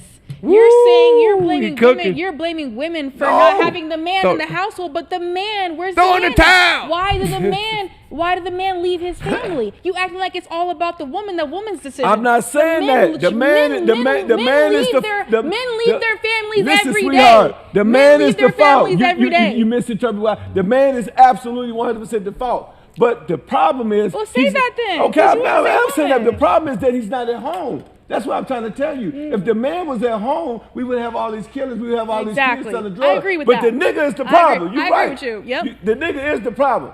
But the nigga, but the good man, the man that do his business, do his due diligence, that take care of his family like my father did and raise his kids, you know what I'm saying? Those skills was passed on to me. I sent all my kids to college. No. This is the perfect question. To you, Lady Divinity, and to all y'all, how do a man control his relationships? Man, a man can't control anything until he control himself first. You know what I'm saying? Talk he got your to keep shit. his word to himself first. And you know, I agree with what she's saying because I see these dudes out here all day. They unfit to lead, right? They unfit to do the right things, man. When a man is in his rightful position, a woman's gonna be in her rightful position. A woman is out of her position because the man is out of his position. So what's she gonna do, right? We can't fault the woman because she doing whatever the man doing. You get what I'm saying? So a man can't. What'd you ask? Lead in his household? What'd you say? I said control. How can he control his relationship? The way he controls his relationship is being an example. First, he got to control himself, you know. But you know, he doing all this. His woman and his kids see that he said he was gonna go to the gym every day and didn't do it. She seen him say he was gonna start that business. He started and stopped. She seen him say he was gonna stop smoking weed and he started smoking again. Right? He don't hold his word to himself, so he can't hold it to his woman. So therefore, he can't control anything. Right? But So the he got to main get himself thing- right first. Not to cut you off, the main thing that a man could control in a relationship is the kids, especially the boys. And a man said on the chat that my dad never hit us. He had the voice of thunder, and That's what I'm That's saying. what you just said. So the voice of fucking thunder, nigga, like you nigga. But let me tell you how you really control your wife and your woman. The way you control her is you got to control the mind. If you get the mind, the body will follow. That's what I mean. If I tell my Control woman, your hey, young mom, you been around with my woman. My woman's like a robot, not disrespectfully robot. No, but, your but, woman is like yo. Yeah. What I'm saying is that she respect me so much that she's not gonna get out of pocket. Never. She's not gonna do nothing crazy. She's Never. gonna respect me. She's gonna make sure that these bills is paid, that everything is taken care of. And that's the only way. That's the only woman can coming And from that the you lead coming first from the and game. she behind. Yeah, Like, I'm the nowadays, leader. the woman I'm wanna the be leader. in the front I've been on and the the road man for 2 behind. months. I've been on the road for 2 months, and he been on the road with. Have you seen me get one call? Not one time. Not one call. She ain't gonna bug me. Same with him. We control the mind. And once you control the mind and you stop that woman, see, it's 3 things that men got to understand. If y'all listen, it's IQ, which is intelligence quotient. It shows your intelligence. And most of us are good at IQ. But we fell short, as the sister was saying, is EQ. Because women got to have emotions because she's the nurturer. She's the first teacher. She got to raise the child. So emotionally, she's more equipped to deal with a baby crying, deal with a baby crying for food, crying to get his diaper changed. We can't do that. A baby drive me crazy. I can't handle a baby. So emotionally, that's her job. But then the next thing is AQ. AQ is the adaptability quotient, and this is in psychology. And you got to be able to adapt to every situation. When your woman is talking crazy, you got to be able to adapt to it. You don't put your dukes up. You pull her and say, "Come here, little mama, let me holler at you. What's the problem?" And then you got to break it down to her to the last compound and show her where y'all do better together, and make sure that your woman rhythm match your rhythm. That's the only way you're gonna be able to control a That's woman. right. And then guess what? A lot of y'all don't know, men are actors and women are reactors. She gonna act to whatever you do. Yes, a woman is an say that. incubator. If you put Yep. sperm in her, she'll give you a baby. There If you you give go. her food, she'll give you a meal. Yep. You got to understand that and quit being punks and suckers and weak to your woman and stand on her because her job is to make sure that she's not a pussy ass nigga. That's why she challenged you. That's why she asked you why you going. That's why she go through your phone. And like Goldie always say, take that pussy off the pedestal, put the pussy down there and deal with your woman eye to eye, intelligent to intelligent, and quit looking at the coochie and get mad when she don't give you no coochie. And every time a man go to the psychologist, and what's the problem? She won't give me no pussy. The psychologist say, that's my fucking problem too. You understand what I'm saying? Y'all niggas get the pussy, take the pussy off the pedestal, and I'm gonna let Goldie talk about that because he know that shit more than me. Hey, you going in right now? Hold on, man. This is a perfect one, man. If you're the boss of your relationship and your girl begins to question you about where you go and who the girl is, etc., what do you do? You asking me? I'm asking both of y'all, man. When your girl get too nosy and shit, be telling like, yeah, man, if you the boss of your relationship. Be quiet back there, please.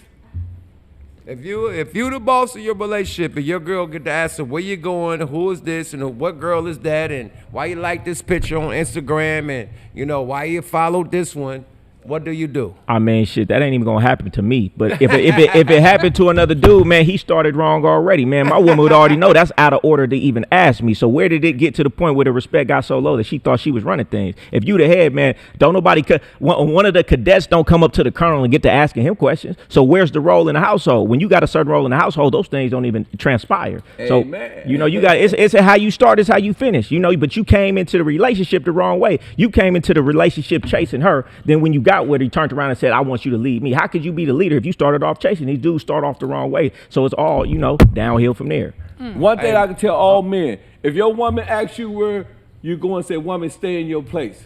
Don't ask me no question. The minute you bow down to a woman, it's over with. It's a rap.com. And that's what a lot of you dudes do. Y'all let this woman use this emotionalism. That's why I say he gave a woman same thing. He gave a skunk a white stripe in the belly full of funk. What do I mean by that? If you fuck with a skunk, he gonna shoot some funk at you. A woman cannot beat you mentally, but meet you physically, but mentally she'll wear your ass down. Your ass compound. Fuck you up. And you gotta stand on your principles. What is principles?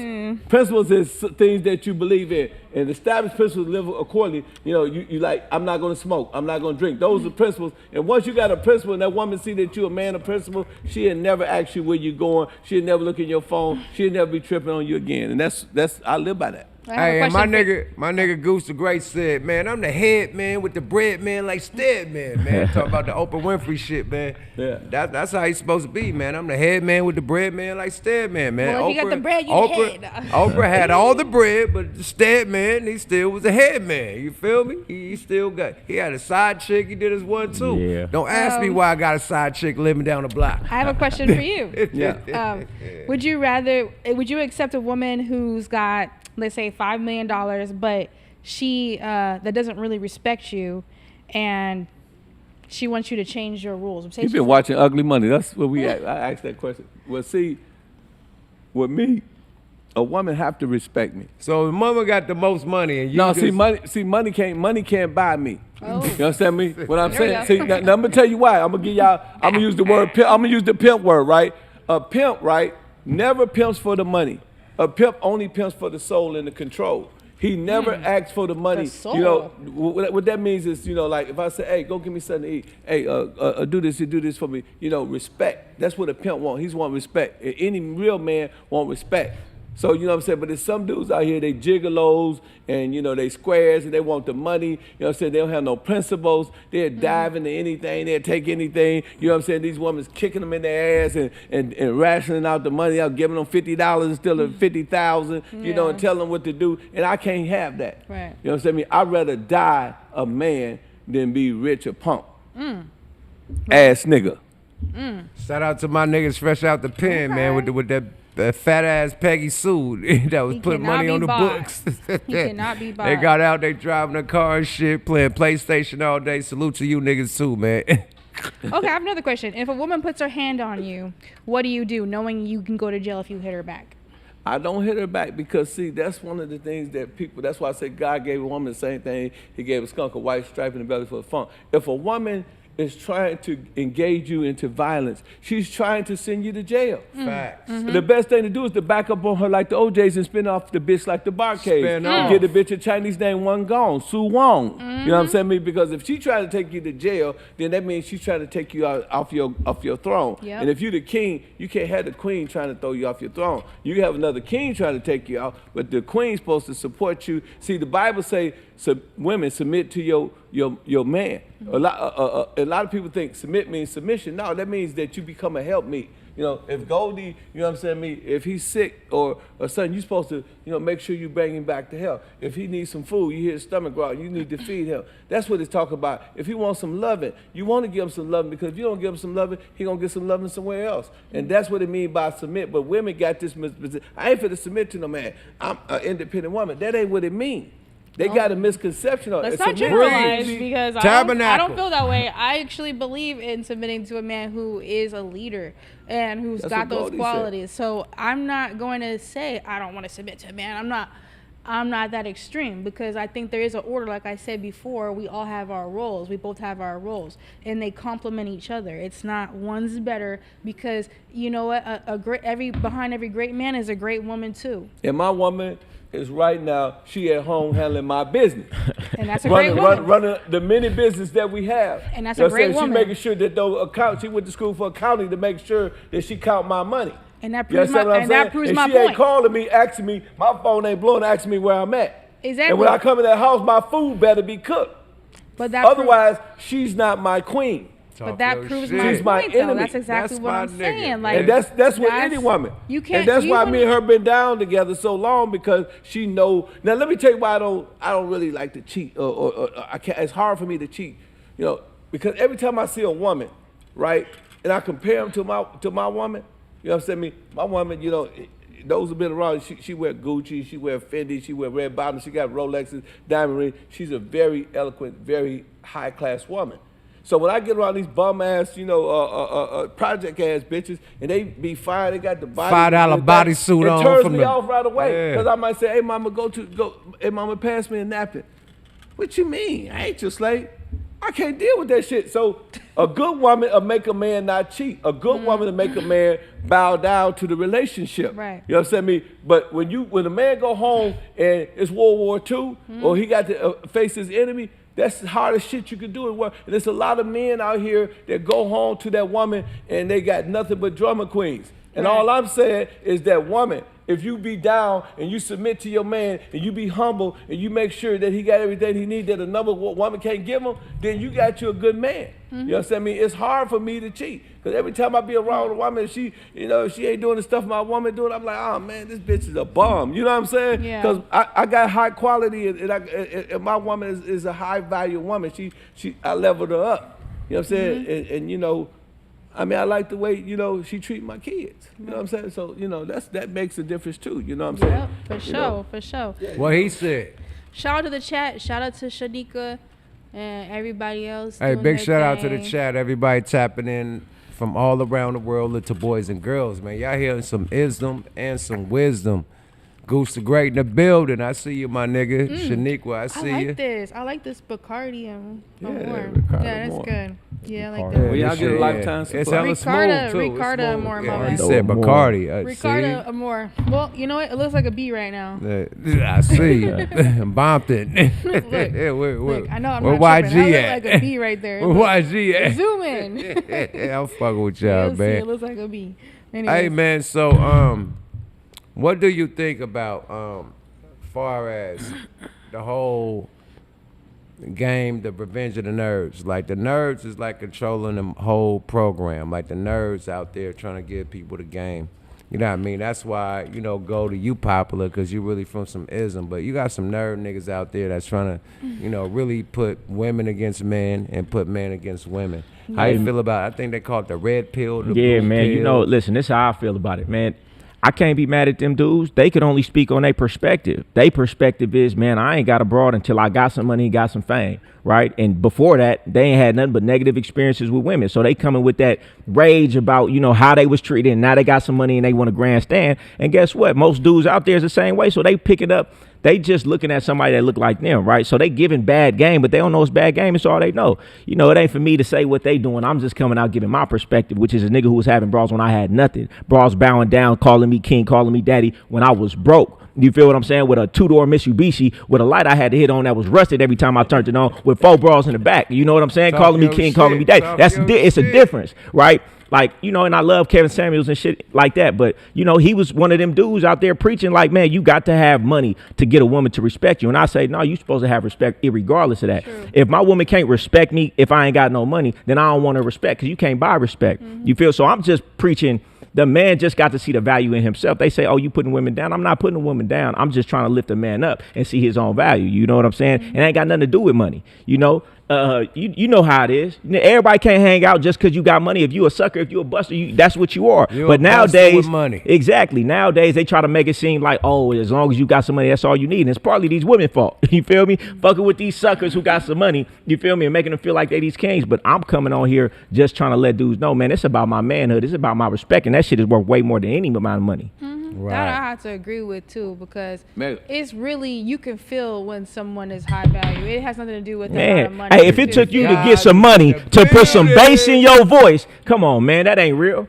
You know, because most dudes, they can't talk to a woman and put a woman in her place until he got some money. So that ain't really real. Yeah, come it's on. not real. That's not real in that situation. And it ain't respected.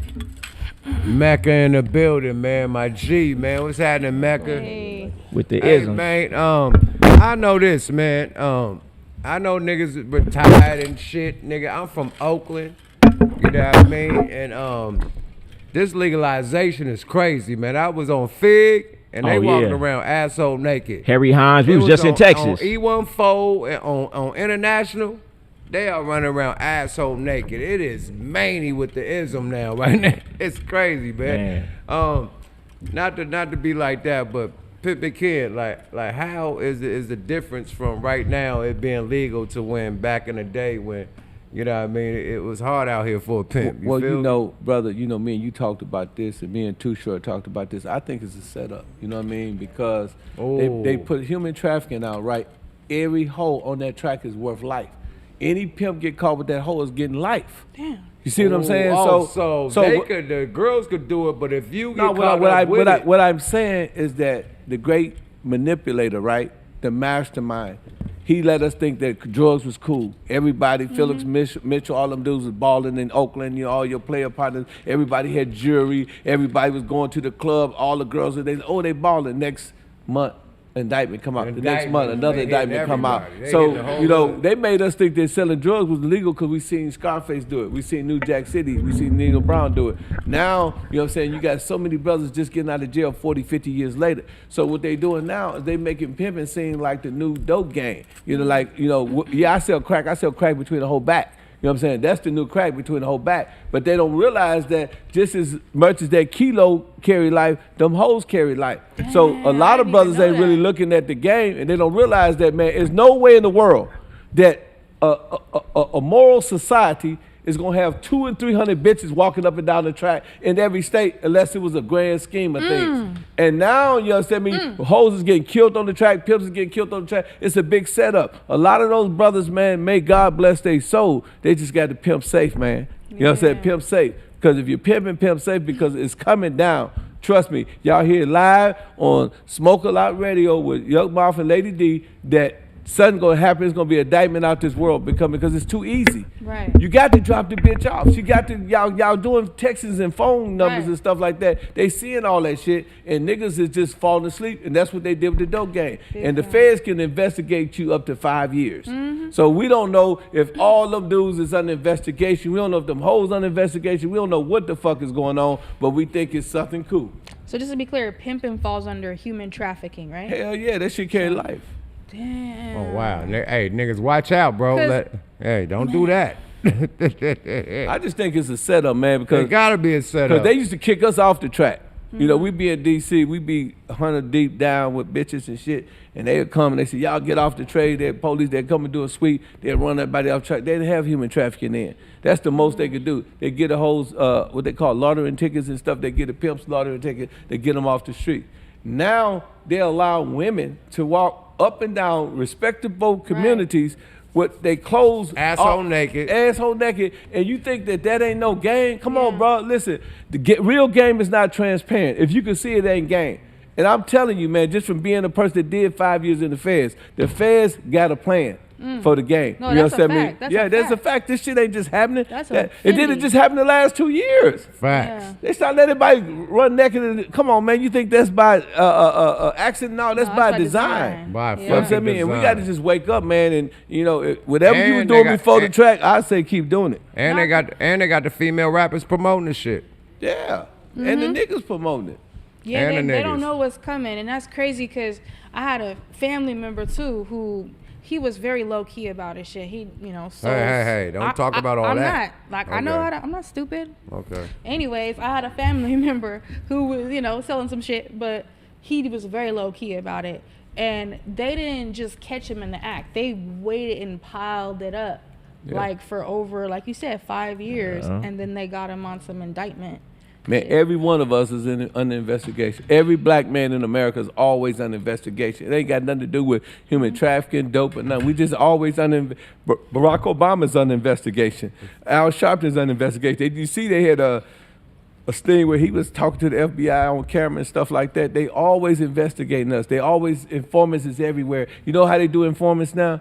They don't send the informant they send the informant at Mecca, and he'll get cool with him, and he'll say, he cool, and it's away from you, and then Mecca introduce you. No, I'm just hypothetically speaking, how they do it. You just I said, don't put my name in that shit. No, what I'm saying, Not me, what I'm nigga. saying, Don't use me as they'll an send an example, informant informant at anybody, but that informant is not there to catch you or catch the person they coming. They really to get introduced to another people, person. to the So people. if I get caught up with some work, right, the informant to say, look here, man, you know what I'm saying, if you don't work with these people, they're going to incarcerate you, right? Yeah. So a lot of times people think the informant, that's how they got the Black Panther. The dude, I was looking at on YouTube, he said the FBI, they don't sick nobody on you. They sick somebody on somebody you know, and then that person actually build the case. You see what I'm saying? Because YUKMOUTH might be too smart to let some new nigga on him. You know what I'm saying? So we don't even know. You know what I'm saying? Everybody that you deal with on a daily basis could possibly be an informant, could be working to try to bring you down. I don't give a fuck what they doing, man. I ain't had a felony drug case since I was a teenager, man, period. But I had gun cases like a motherfucker, man. I beat a couple, and you know what I mean? My last case was a $250,000 bail, but yeah, I beat that one too, because it could have got ugly, nigga. But anyway, yeah, man. At the end of the day, man, relationships are hella hard, man. Me being a married man, when I get in arguments, I dip. You know what I mean? I let it cool down. I don't do no punching or none of that shit. She get loud and too violent or whatever, I hit the block. I've been the block. I go hang out with the homies, probably stay a night somewhere, go get me a room somewhere. You know what I mean? Just chill out. Let her miss me and let me miss her, then I come back. You feel me? Like, you gotta get, sometimes you need some space, man. If you in the same space all the time, you know what I mean? Sometimes you're gonna bump heads. Everybody ain't no motherfucking saint.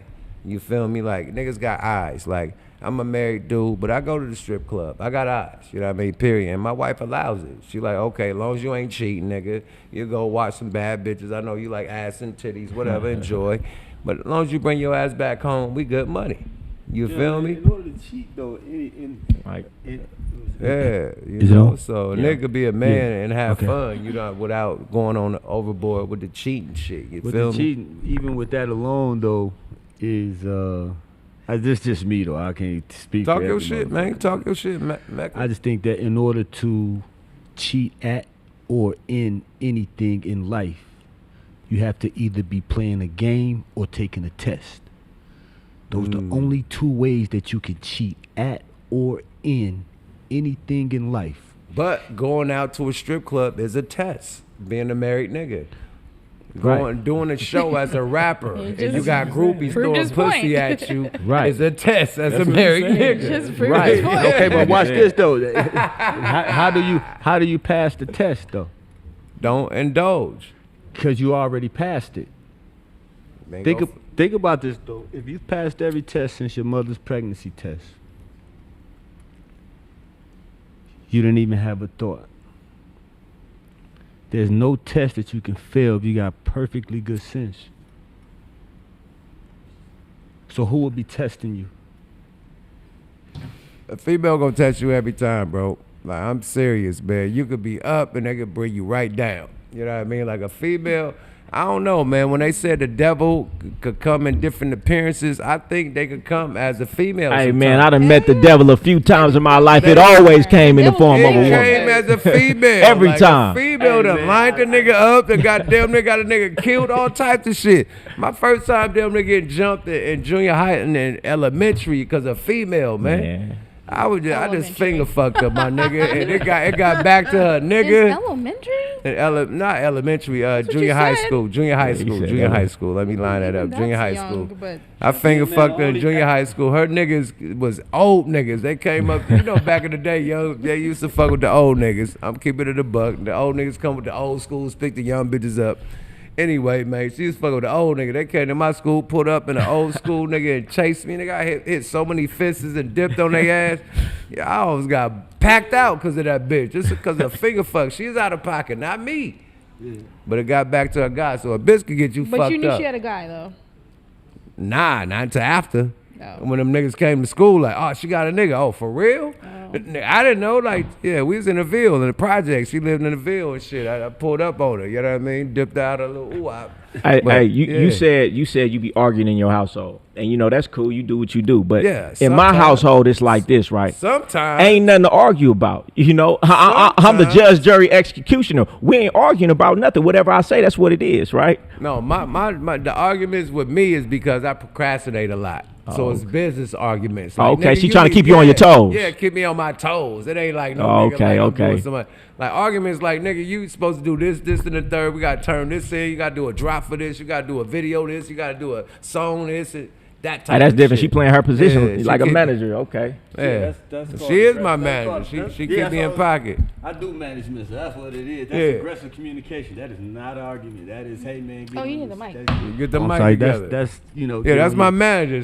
She keep me in place. But see, as management, the first thing you have to, the number one rule is you have to have someone that is manageable, right? That means you're able to be managed, and you're able to be managed, and probably only by her.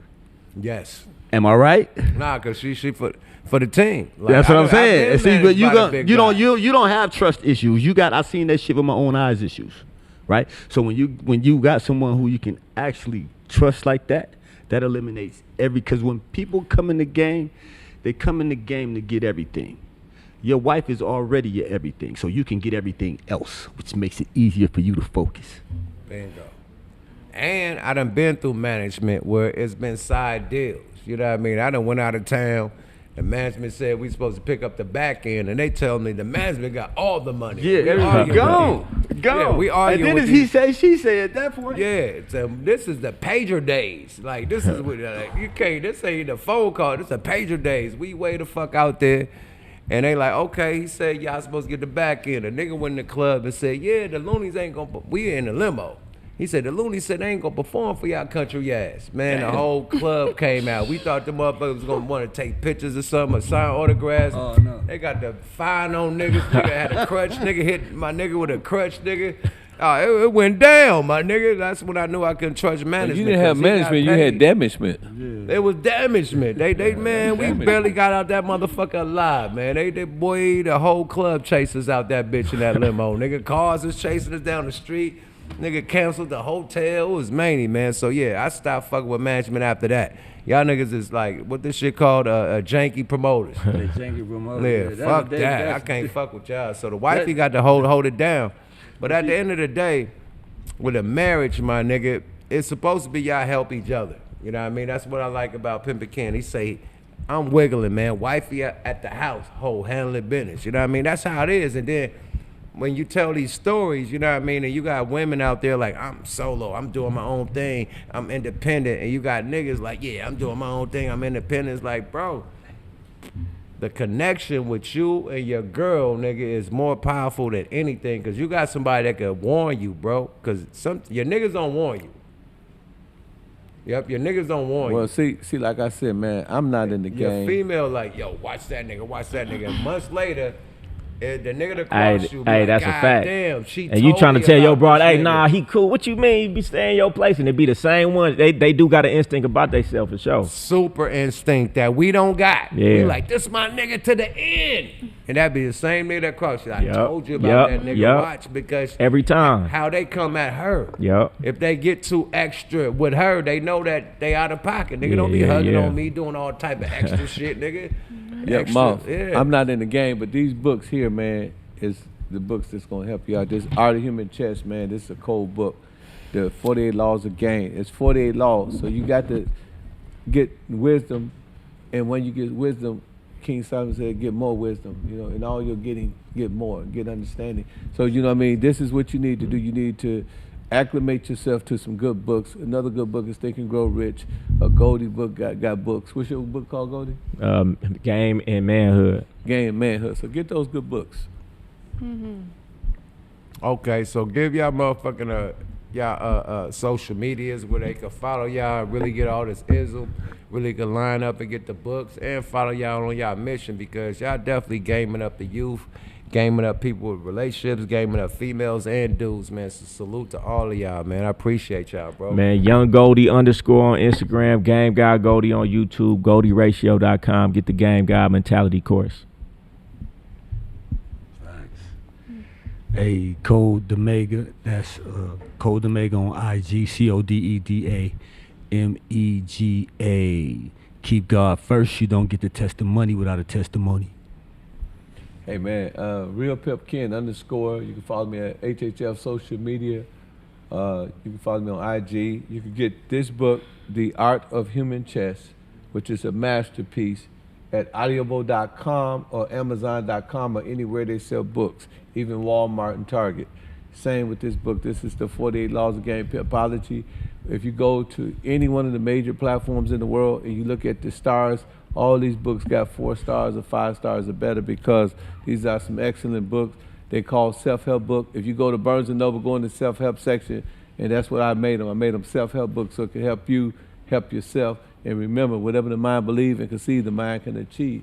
The thought was the cause of it all. As a man thinketh, so is he or she. You know what I'm saying? You got 2 selves, a higher self and a lower self. The higher self is the mothers of the virtues that breathe. The mothers of the virtues, harmonies of life, and breeds justice, mercy, love, and right. The lower self is with the higher self, not that breeds hatred, slander, lewdness, murder, theft, and everything to harm. Noble Drew Ali was asked a question. He said they was asked a question in the Moorish Science Temple. If you would ask me what to study, and the reply was yourself, and then they asked him what to study next, and his reply was yourself. So study yourself, you know, because you got to get preservation. Self-preservation is the best first law of nature. Facts. Before we go, I got to give Yuck his flowers. I got to give him his flowers. Now, I'm going to tell y'all something about greatness, and then I'm going to get out of here. You know you're great by one reason and one reason only. If you can ask yourself, what would you be on the Mount Rushmore of? I guarantee you, YUKMOUTH is on the Mount Rushmore of Bay music. Facts. Only 4 people up there. It's only 4 heads up there. I'm gonna give him his flowers and say Thank that. you, my brother. I'm gonna give him flowers. Say Come I on, guarantee man. he's one of the ones on the Mount Rushmore of the Bay. Thank you, my brother. No, Facts, no hands question. down, like 6:30. I guarantee you. Thank And with you, that bro. being said, King, Rushmore of that. Thank you, my nigga, man. You see I wear this A's hat with pride in L.A., man.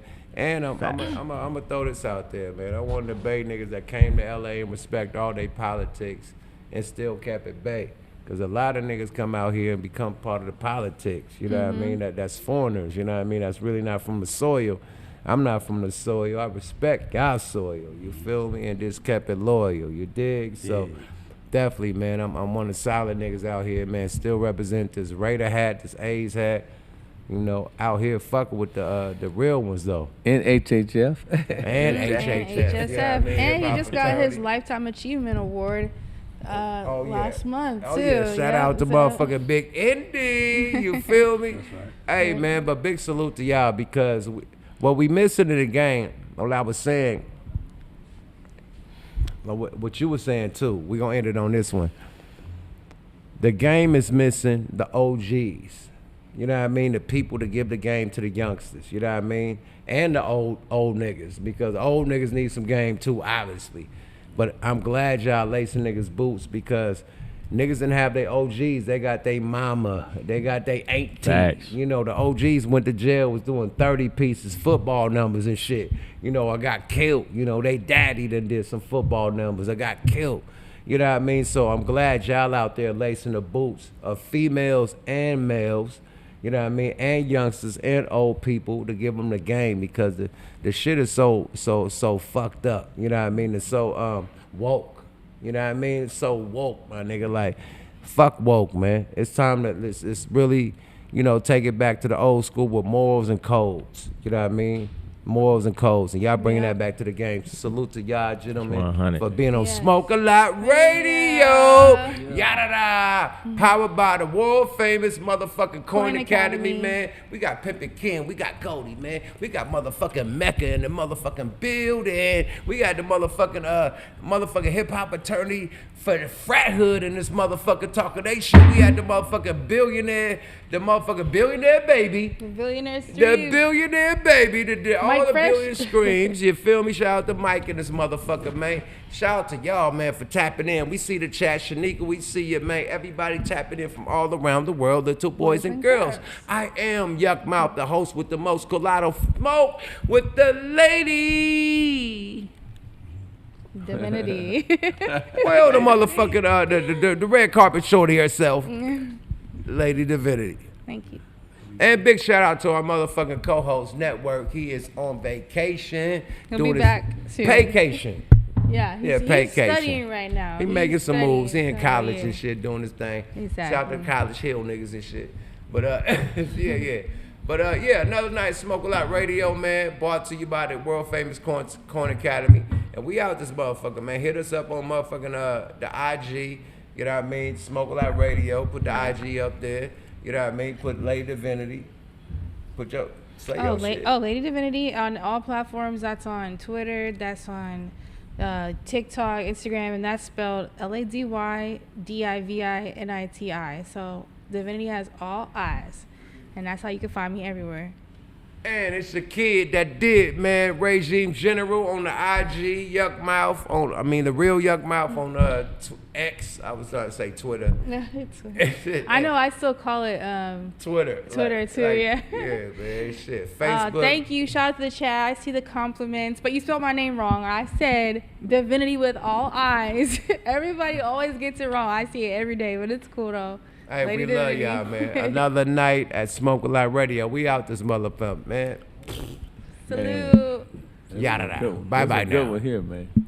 Yeah. We went in, y'all. I love that shit.